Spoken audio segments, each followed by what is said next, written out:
Depois de opinarmos sobre como fazer a montagem de um elenco em um clube de futebol e aproveitando a zona que a CBF se meteu na condução do ciclo para 2026, no que se refere à sucessão de Tite, pensamos na seguinte pauta: como conduzir um ciclo de Copa do Mundo à frente de uma seleção? É claro que o ideal seria termos o ciclo completo, logo após o encerramento da Copa anterior, e termos um técnico participando de todo o processo ao longo dos 4 anos. Não vamos romantizar a aleatoriedade de enfatizar os sucessos históricos que várias seleções tiveram, apesar de terem ciclos interrompidos. Diante disso, vamos a perguntas mais pertinentes e menos óbvias do que a que acabamos de responder. Qual é o perfil de um técnico de seleção? Os principais técnicos do mundo não estão interessados no mercado de seleções. Além de receberem salários maiores nos grandes clubes europeus, é muito mais atrativo para eles jogarem nas maiores ligas e a Champions todo ano, do que ter uma grande competição só de 2 a 4 anos. Além disso, a falta do dia a dia para desenvolver o trabalho é um grande dificultador do trabalho do técnico. Por isso, o ideal é que o técnico de seleção seja um cara de currículo consagrado, tendo se provado em diferentes contextos de time, e que tenha tido bons desempenhos em competições de tiro curto ao longo da carreira.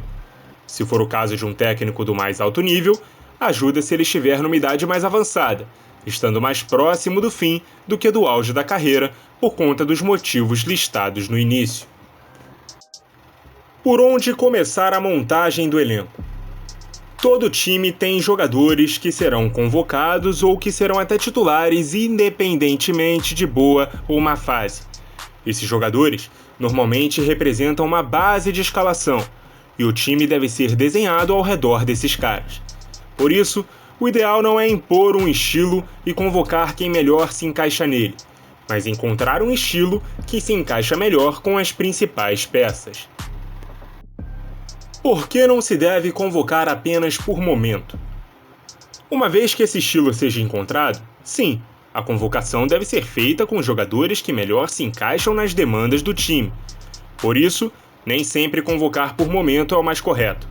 Além de correr o risco de trocar grande parte da lista à cada data FIFA, consequentemente você atrasa o processo de montagem de um time e desenvolvimento de um padrão de jogo e entrosamento entre as peças. No entanto, quando você não tem convicções quanto às peças suplentes, ou perde peças por lesão às vésperas das principais competições, convocar aqueles que estão jogando melhor pode ser uma saída emergencial. Além, é claro, que o momento pode ser um critério de desempate, caso você esteja na dúvida entre 2 ou mais jogadores que se encaixam no padrão. Afinal, ninguém nunca vai convocar jogadores que não estão jogando bem.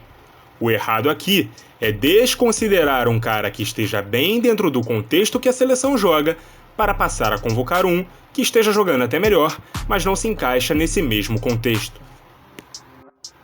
Existe uma idade certa para começar ou parar de convocar jogador?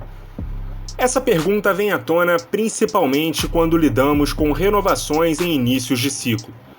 Quando projetamos um time a longo prazo, é natural considerarmos jogadores cada vez mais jovens para a montagem de um grupo.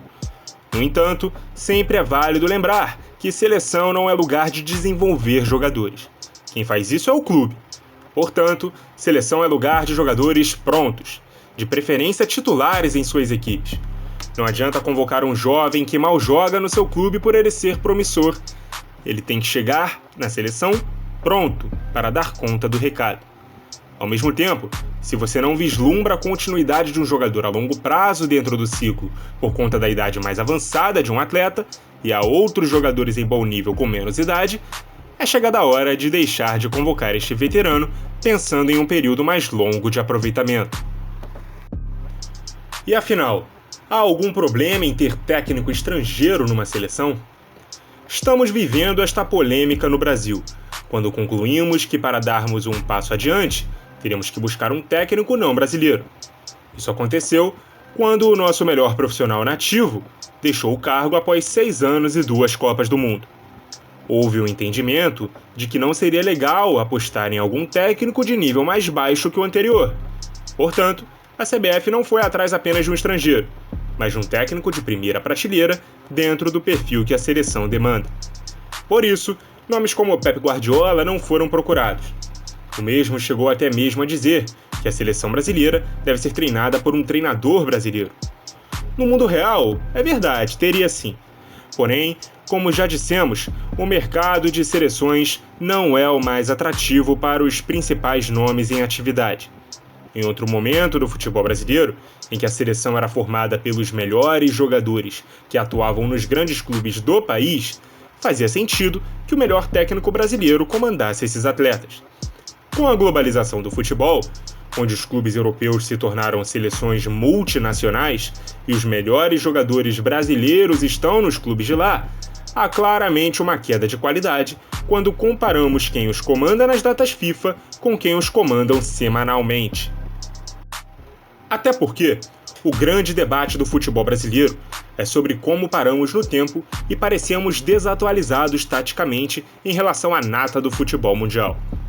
Como nossos principais técnicos não têm mercado na Europa atualmente, buscar um técnico melhor do que o principal nome do país é buscar um nome na Europa. Muitos consideram isso uma derrota da nossa formação de técnicos por aqui, e que a CBF está admitindo isso.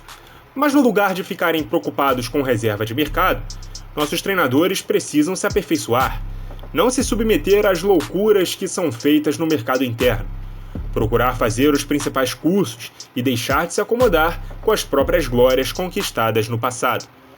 Não à toa, há 5 Copas, nosso país não vence um Mundial e é sempre eliminado pela primeira seleção europeia que enfrenta no mata-mata. Muito obrigado a você que nos acompanhou. E até a próxima!